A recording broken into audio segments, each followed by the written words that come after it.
So, Ashley Marie, let me just say again how excited I am to get to have this conversation with you.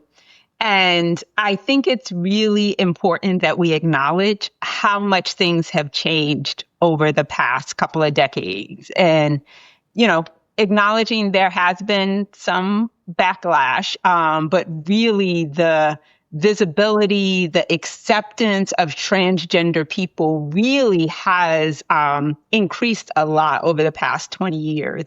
And your life and career is very much a example of what that looks like, you know, with you being an award-winning media personality, are a producer, you are a civil rights activist, you're a political candidate. And so you are not under a shelf in a closet, like behind outside of public view at all. And that really says a lot, I think, for where we are as a nation and as a community. And so I was wondering if you could just talk a little bit about how you see your own journey to the spotlight as a model for what has happened in transgender communities' acceptance and visibility. I think what we're seeing is a movement of reclamation, because when I was coming up, I didn't see representation or even possibility models like myself and what my life could look like. And I think we reached a tipping point as a community where we just got tired of being the punching bag. And I remember when I was younger, my mother teaching me these lessons about how to treat other people and how to interact with not just my own friend circle or classmates, but how I carried and conducted myself in society. And one of the conversations, I remember it vividly, she was talking about bullying. And I was always the taller kid, the bigger kid, even though I had a huge heart. She sat me down one day and she was like, we don't bully people or harm them or make fun of them, because even if they're smaller than you, sometimes it's not always their day to take a butt whooping, which was her way of saying, you're going to meet your match if you choose. And I think collectively as the trans community, it's not our day to take a butt whooping. It's not our year. It's not our lifetime. And so I think that many of us, and also going back to these vivid childhood lessons that stick out to me, I had an amazing church growing up, which is, I know we usually don't hear people within the trans community talk about spirituality and faith because, again, we've been fed the lie that our divine creator sees us as an abomination and that we're not worthy of love and community and all of these things that, quite frankly, we've began to reject. And my pastor, Pastor Cosby, amazing sermon. I remember it. I was like 12 years old. He said, the wonderful thing about hitting rock bottom is that the only place you have to go is up. And so I, throughout my life, throughout my experiences, throughout my journey, in many iterations, have hit rock bottom. And yet that unlocked this ferocity and courage to go after everything that they said we couldn't have. And when you're in that place, as I was at that time, where I was unhoused, addicted to methamphetamine, all the way out in California with no family here, really, to support my transition and what I was going through and what I had to navigate. Because in my mind, luckily, I'm someone who has a supportive family. So my mother and father I wasn't rejected. But I think I was trying to protect them from me. And so That's a journey we often don't talk about. That's a narrative because I knew the ridicule that I was receiving. And I knew that there was a great deal of shame in how I navigated and how I moved. And so why would I want to bring that to my family, my Kentucky family, by the way, who didn't even know what that was? I remember when I told my mother over the phone, I have something to tell you. I am trans. And she was like, oh, you mean like RuPaul? And we both just busted out laughing. And I'm like, Mama, no, okay. I see we have a lot of work to do. Definitely not like RuPaul. And so that being said, that's the moment that we're in. We're in the moment where we're seeing more possibility models of what our lives and experience can look like. We're also in a moment where our greatest champions in the movement are actually families, parents and children. Because once upon a time, when you would have any sort of interaction with the community, or if there were any sort of depiction in media or TV, we were on some crime investigation show on the ground, circled in chalk, or it was all of these tropes like they're sex workers, they're criminals, they're this, they're all of these things which by default are nothing to be ashamed of because our experiences are our experiences and they don't define us any more than we want them to. But the turning point was when we started seeing more children and their families come to the forefront.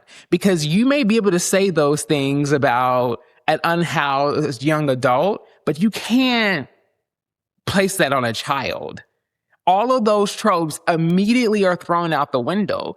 And so the gift is that I have so many parents reach out to me all the time, thanking me not only for the work that I do and not only for being a possibility model, but for restoring their sense of hope and aspiration for their child's lives. Because even when there are parents who don't always go about the news and the transition in the best way they can, but it's the only way they know how, more than anything, some of what they're projecting is fear. And it's fear that my baby is going to endure so much violence and hatred that I can't protect them from. And so when you see more people like myself, more people like Angelica Ross, more people like Hope Giselle, more people like Blossom Brown, more people, more and more and more people, and so many women that I can't even, just the list goes on ad infinitum. This is when we get to broaden the scope of the public imagination and what's possible. Yeah, and what I appreciate about what you were explaining is how the hostility, the bullying, actually sets up a context in which it harms the person who is, being bullied, or ostracized or marginalized in all of these different ways, but also that your decision to I'm going to keep my family away because this harmful thing is happening to me. Mm-hmm. And so I'm actually not inviting my support system because I don't want them to go down with me. And when you show up and take up space and claim your identity, you actually push back in a way that creates more space for more people so that what seems to be inevitable of, you show up as a trans woman and now everyone's going to be against you actually becomes something that is not inevitable and is oh, you have now shown that there's so many other ways of being in relationship with our community.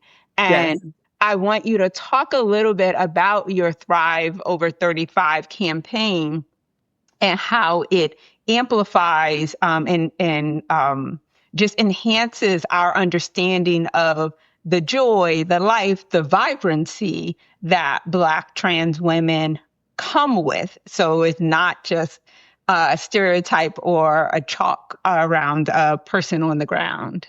Yeah, so Thrive Over 35 was really an exercise in the imagination that I was speaking of a moment ago about where do we see ourselves beyond this very tumultuous moment. And at the time, everyone was circulating this statistic that the life expectancy of an average Black trans woman is only 35 years old. And so that was alarming, especially since at the time, I was maybe like 33, just turning 34, and I was holding my breath. I was literally like, I am going to beat this. I am not going to be a statistic. And I owe it to my sisters and brothers and siblings that had become the statistic. Because every single second, minute, hour, day that I get to breathe this beautiful divine air, that is a moment that someone else had taken away from them. And so as I move through everything that I do in my life, I make sure I bring their memory, their aspirations, their dreams. Even when we talk about these people, these individuals who have their lives cut short, we always center the violence that they endured and not the actual being that they are and were and will continue to be in our minds, in our hearts as we move forward.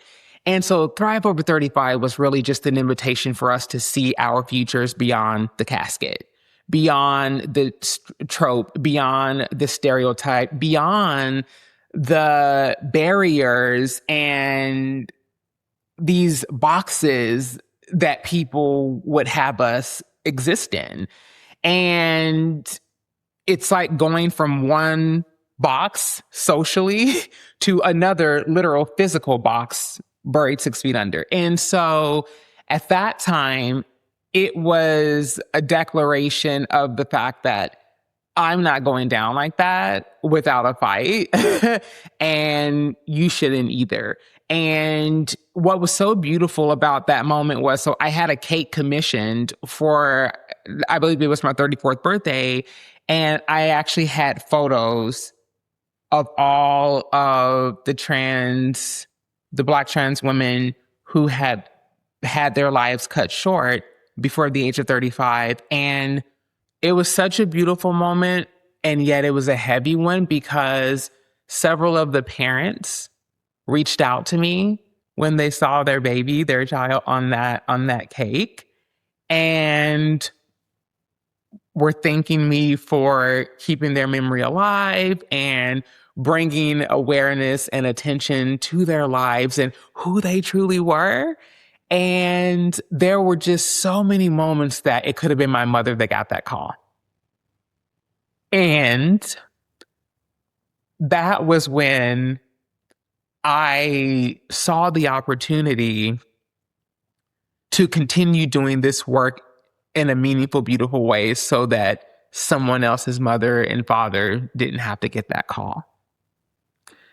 And fast forward, you have the Dwayne Wade and Gabrielle Unions and Zaya and all of these people whom I know, and I've got to witness that growth and development and support and nurturing. And this is what it's all about. And there are days for me personally where even when I'm tired of like fighting and tired of navigating it all, I just think that there's some young person out there who needs to know that there's something more and that it's possible. How are we to ask young trans children and their families and youth to be themselves fully, authentically, unapologetically, and yet the only thing that they have to look to is ridicule, alienation, violence, exclusion, discrimination? Who would want to do that? Who would want to continue to fight? Who would want to dream or imagine when you're told that these are your limits? You can't go beyond this point.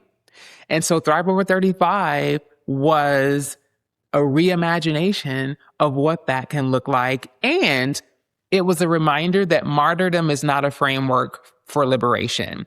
I come from a different time. I like to think of myself as an elder millennial with the Gen Z glow.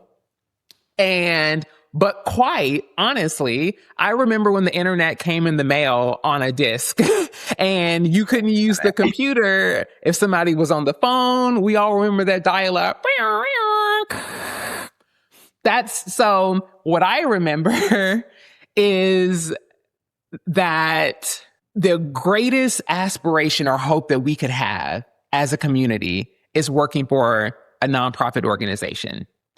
Everything else was out the window. You know, you're lucky if a nonprofit organization sees you, if they accept you, if you have a job that you don't have to worry about putting your life or your health at risk. You know, the survival economy is very real. And so if you could go beyond the streets into a tidy 501c3, you might as well have been a doctor, a lawyer, an engineer, a NASA scientist. That was the best that we could do in those times.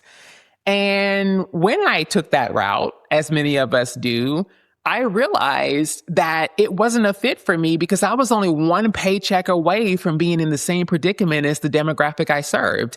And the executive level and leadership looked nothing like the people that many of these organizations purport to be serving.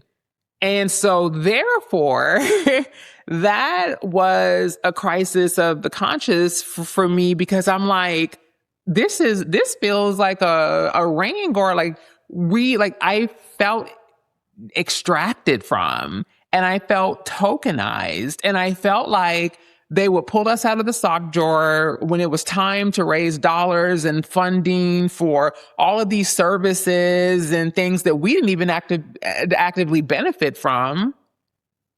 But then we can raise dollars around it.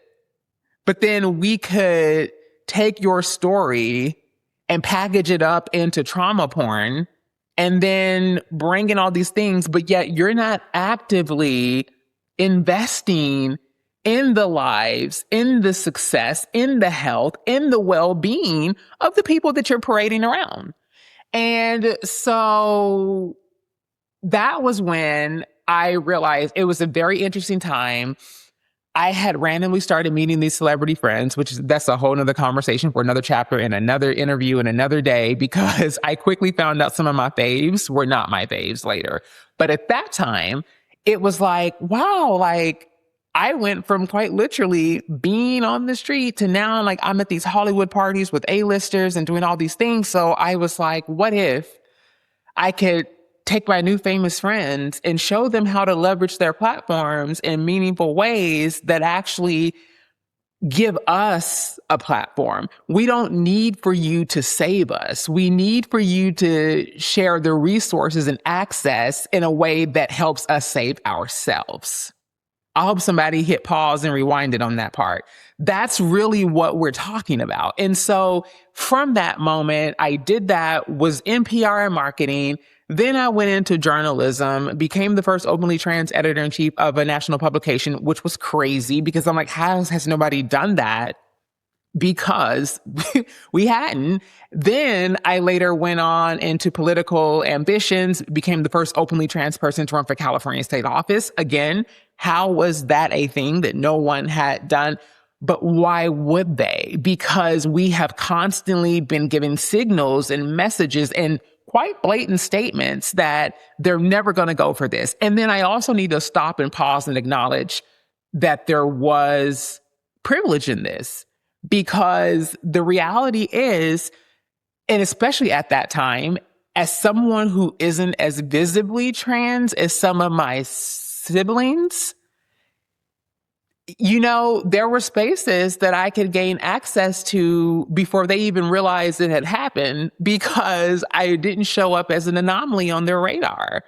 And because there are even right now, I'm on 2.5 hours of sleep, no makeup, and I still look like my mama just spit me out. Like, I understand that that is a very real privilege. Even the fact that I could get off the street, there came a point where until I could get to that nonprofit, I had to just stop telling people that I was actually trans, because if I had announced that, in fact, rewinding a little bit, I was actually on the street because I transitioned on the job.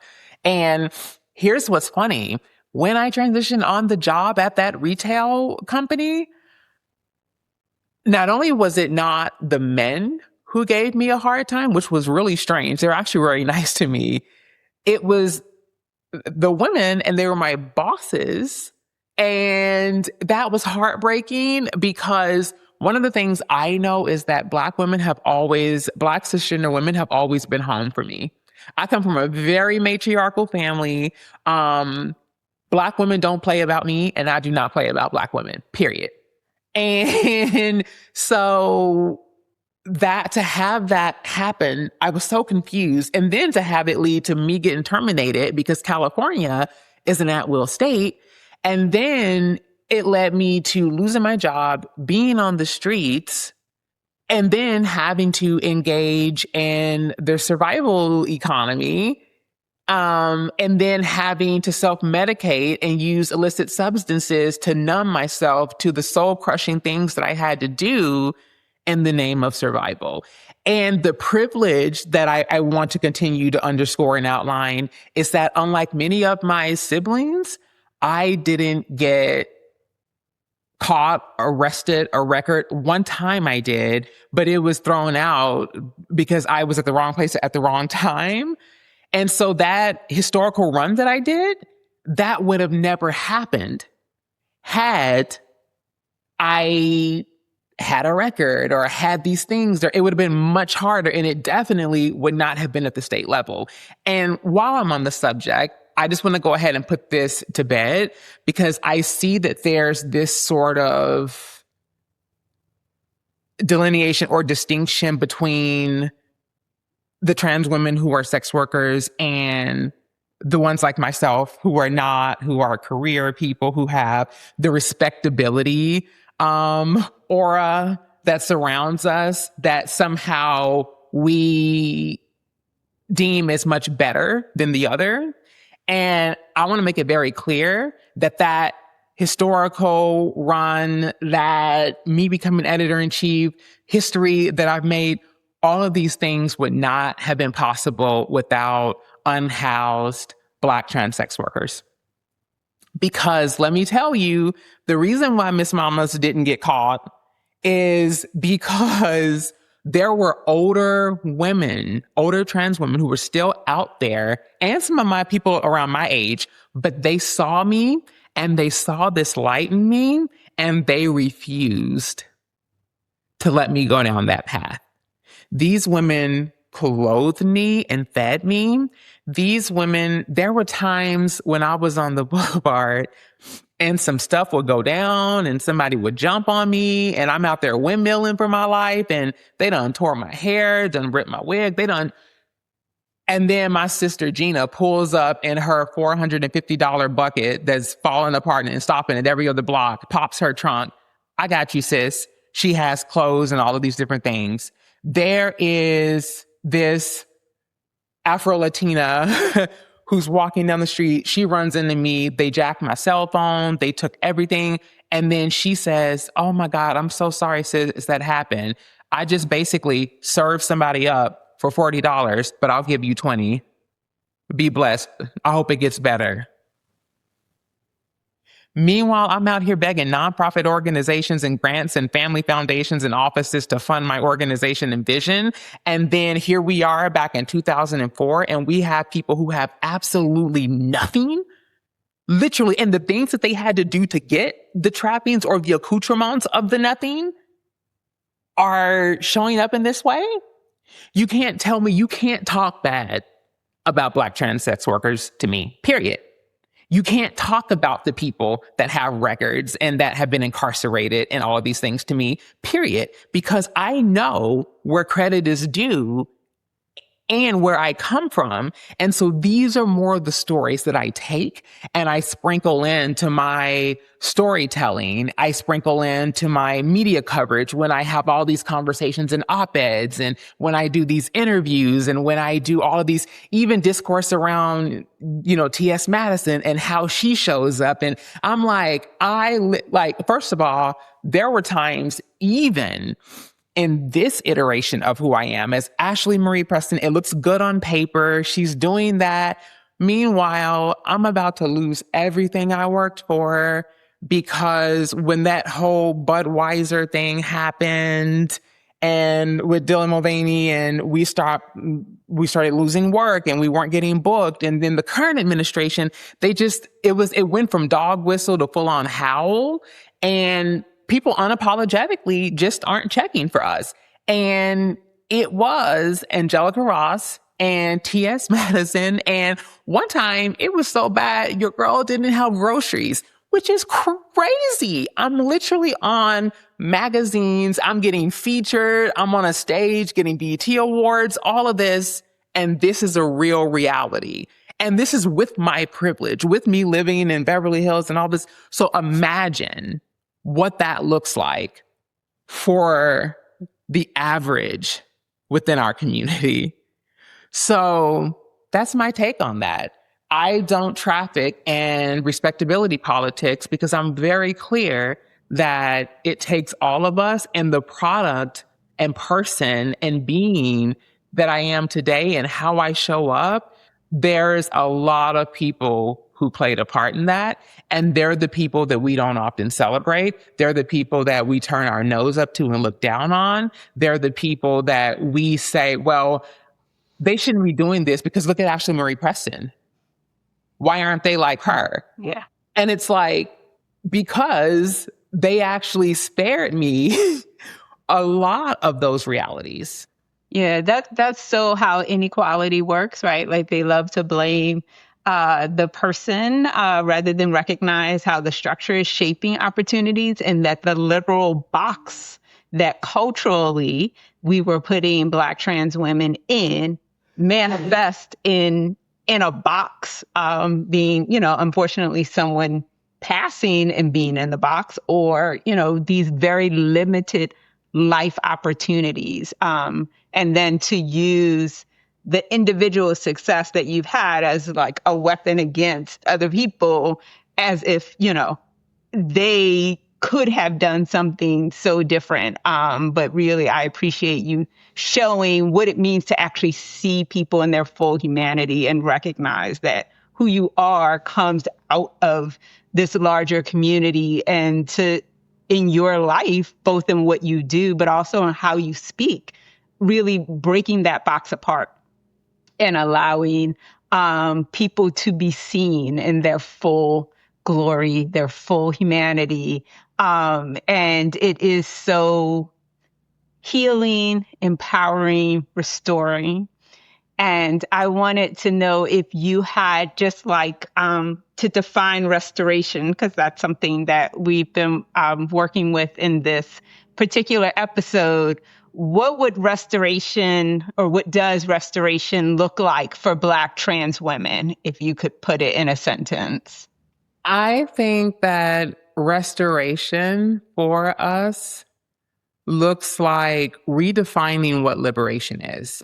It's such a buzzword, and we use it so often because that's part of the speak, that we often show up to movements, to talks and all of these things around. But to me, I had this moment, and I talked about this earlier, where I got to the place where I realized martyrdom is not a framework for liberation. I do not have to constantly throw myself over the grenade in service to shared suffering in the name of solidarity. That actually doesn't do anything for myself or the community that I am advocating for. And so if my role isn't to be a martyr, if my function isn't solely self-sacrifice, which is a very real conversation that I think Black women across the gender spectrum could be having a conversation around, the way that Black women are constantly expected to either be the movement's personal attack dog, that they can just sick us, on people whenever it's convenient, or we're just meant to sacrifice. And so if I'm not doing that, then what am I doing? And if I'm in the truth of liberation, for me, it's each second, minute, hour, moment that I can find safety and security in my own skin, independent of what's happening outside of me. And that's some ancestral defining of what it means to be, because this is what they did. There was never a moment in history, like, I need us to really tap into this, where there weren't what's going on now and more. It was compounded. And yet we still had moments for joy. We still danced. We still showed up in our fashions. We still cooked. We still shared tables. We still shared communities. We still built with one another. We did those things. And dare I even say, we did it much more efficiently than what we're doing now. And so it's a very interesting conversation, because in one way, to your point earlier, we have seen advances. We have seen progress. And the truth of the matter is that we need to become better at succession planning and making sure that the younger generation understood what it took to get here. So, like, for instance, we're having the conversation about IDs and gender markers and passports, which, by the way, another privilege that I have. I knew that this administration was going to come with the shenanigans. I had a trip coming up, and this was literally the week before the new administration took office. And it was the LA fires were happening. So the Palisades were on fire. Altadena was on fire. Parts of Hollywood Hills were on fire. And so the governmental agencies were closed. And so what I was not going to allow them to do was play in my face. And so I got on a train, went down to San Diego to their office, got that passport together, spent the day, and came back. That was on a Friday. He had been sworn in Tuesday, and I was touching wheels down in Mexico. So I was like, so now he'll be dead by the time my passport expires, unless they do something, who knows. But that being said, going back to that possibility and ability, I remember there was a woman at the Hollywood DMV. I will never forget her. Her name was Vivian Edwards. This was an important moment for me, because, as I told you, Black women in that moment had played a role. And unfortunately, my discrimination on the job, my bosses, and I had lost everything and had become, but then it came full circle, because this woman, I go to the DMV, I put my name, fill out the form, but I put M at that time, and my name had already been changed. And she looked at the form and she pulled me aside and she said, honey, I think you made a mistake. Is this? And I was like, no, ma'am, I'm young, I'm a baby. I'm like, no, ma'am, I am who I am. And then she said, okay, do you identify as this? Do you want to be seen as this? Do you feel that this is who you are? And I said, no, ma'am. And she said, come here, honey. She took me around, had me redo the form, reached up to record security in Sacramento and was like, hey, girl, you know how Black women are, and put F, went through. And this is at a time when, unless you had already undergone gender affirmation surgery, bottom surgery, they just were not doing that. And so because of that Black woman at the DMV, Vivian, I love you. I will never forget you. I hope she sees this someday. I was able to take that F, go into a job, not have anything questioned. They were like, yeah, she's just a big woman. And that's a whole lot of woman. But they didn't question anything else beyond that. And again, I was able to get to where I needed to be. So I refuse to have this conversation about, oh, Black, real women, cis women, them and us. And that's not real. That's manufactured. That is because there is no either of us without showing up for the other. So I say all of that to say that in this time, when we're thinking about everything that's happening, remembering that our ancestors have always had a framework for how they healed as these things were happening, and they found community and they found connection, and we're not reinventing the wheel. My great grandmother lived to be 101 years old, and she passed away in 2015.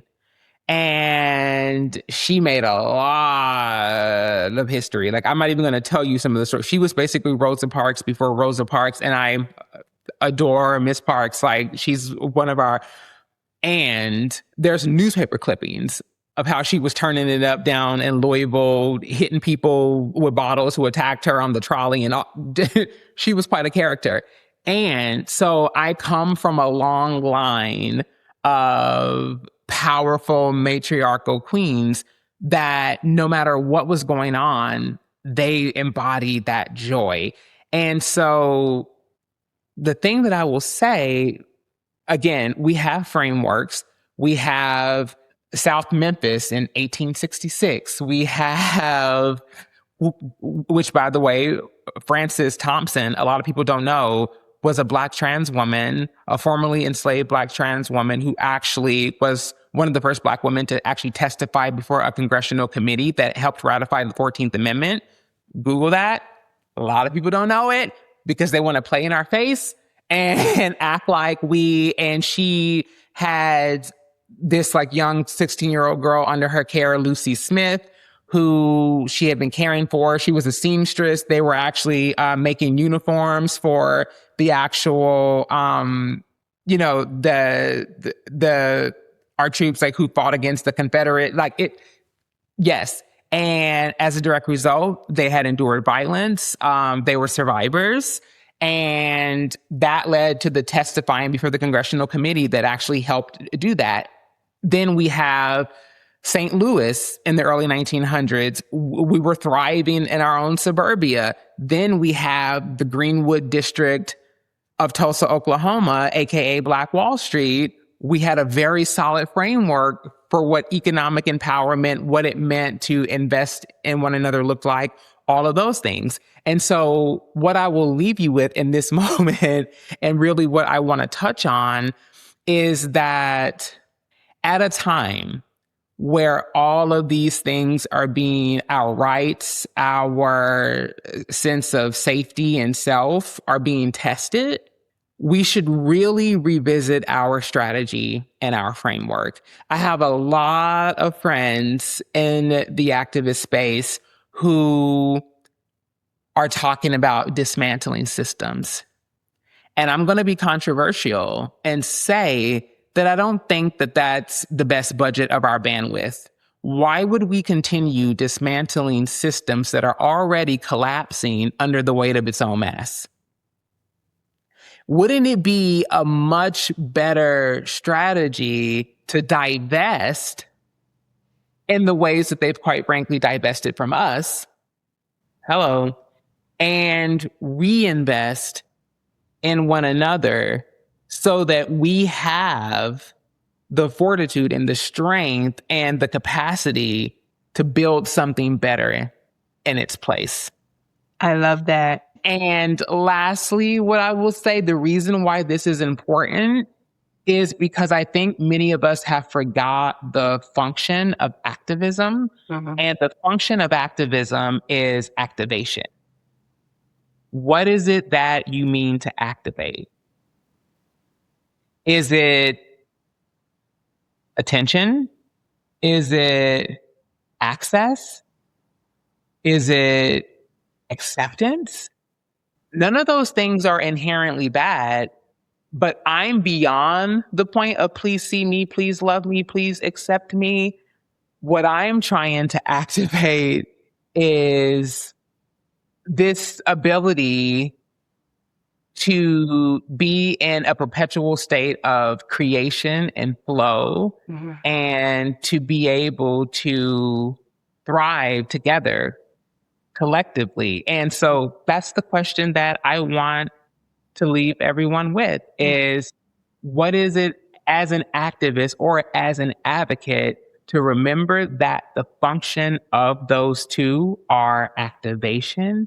And so when you actually are intentional, take that introspective pause, take a moment. Don't just say the thing that sounds good and gets the clicks, comments, and claps on social media. Take a moment. That's what I would say. Yeah, I love that. And I appreciate you walking us through the history of Black trans women and the contributions to this country. And my last question actually is asking to reflect on our history and our future. So this is the 250th anniversary of the US.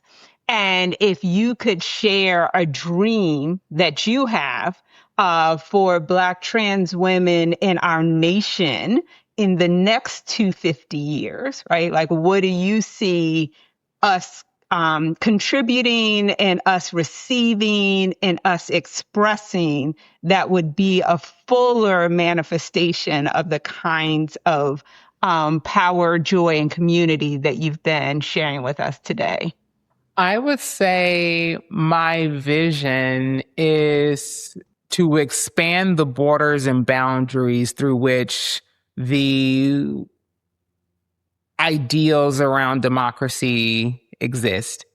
Stretch that container and expand it. For me, it looks like travel. It looks like connecting with our siblings around the globe. Because one of the things that I believe it was Lisa Nichols in one of her talks one time that says something to the effect of, you have to learn how to get up from the table when love is no longer being served. And the thing is, I am not about to sit around and keep begging at the gates of democracy and begging at the gates of, equity, opportunity, and just hoping that they see us, hoping that they, no. A lot of what we're experiencing and the narratives and the campaign, the very real campaign to make us believe that we're not worthy, that we're somehow, anomalies and freaks of nature and unworthy of, that's not the global conversation. And that was really fascinating and eye-opening, especially when I went to a place like Thailand, where I saw so many, mind you, I'm in luxury resorts and going all of these places, covering for Forbes and doing all of this. And I saw so many of my sisters working in high-end spas and restaurants and hoteliers and managers, and they're doing the arts and all of these things, and they're seen. They're seen. They don't get winced at. They don't get stares. They don't get any. In fact, in some circles and settings, they're even revered and admired and like openly.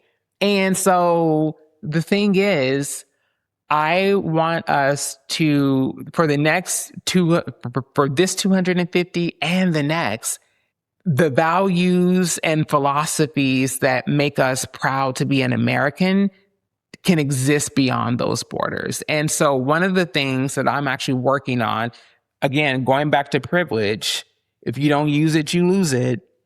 I'm working with other organizations. Like right now, I discovered this one called Rainbow Railroad, where they actually help queer and trans people who are in nations and countries like the US who are actually trying to find their way to safety. And they help them navigate the system and being able to not only seek asylum, but I'm actually taking it a step further because I have access to these tourism boards, ministries, authorities, governmental institutions in all these different countries, because we're in relationship through their tourism and travel. And I want to build an infrastructure where we're not even taking the asylum route, because a lot of that could be kind of messy. Let's expedite visas. Let's actually have opportunities lined up for us. Like, for instance, in India, their train system, they had a whole campaign where they actually hired trans women in India. And there's a lot of us working for the metro rail in India. There are frameworks in other countries where we are thriving, and there's even like one place in Africa, I wish I could remember, where the girls are out there building community and, they're literally building infrastructure. Like they're city planning. And then we see it in San Francisco with the transgender district, and there's so many things happening. And so I want to see for the next 250 that we get to, in the words of Jabez in his famous biblical prayer, expand my territory. Lord, expand my territory. So I want to see us expand our territory. I want to see us do so not in a way that we're simply fleeing, but that we're actually moving on to more opportunities. And so I'm excited to say more about that later as I'm building it still. And also I have an organization called You Are Essential that actually does this work, severely underfunded, as you can imagine. In fact, I don't even pay myself, because as soon as something comes, I'm putting it back into community, whether it's wellness retreats, whether it's convenings, whether it's how to create safety for one another at a time like this, whether it's mutual aid, there are so many different things that we could be doing. And so my last thing that I will say to our comrades and allies, divest and reinvest, because we've been doing the work. And quite honestly, if we were more intentional about showing up for the most targeted and marginalized among us, all of us would thrive, because the same conversation we're having about Black women in the workforce, and how when Black women experience upward mobility, the whole family does. And so we need to be having that same conversation, because Black trans women are quite literally the mothers of these movements, i.e. Frances Thompson, 1866. This is very real. And, so while people are having this whole argument about, well, yeah, but can you have a baby? Can you have a child? I may not be a mother in the biological sense, but I am one, because I got the stretch marks on my heart to prove it. We continue to love and show up for our people. And so that's what I would say to you. You can say whatever, express whatever, put your resources, put your support, put your actions behind us, and it goes a whole lot further than lip service. Amen. How well said. I just have to thank you again for all of the information and knowledge that you've shared with us, with our audience. And it's been so moving and inspirational, and really set a very high bar for us to live into, which we can and we should and we will. So thank you for being so generous with your time.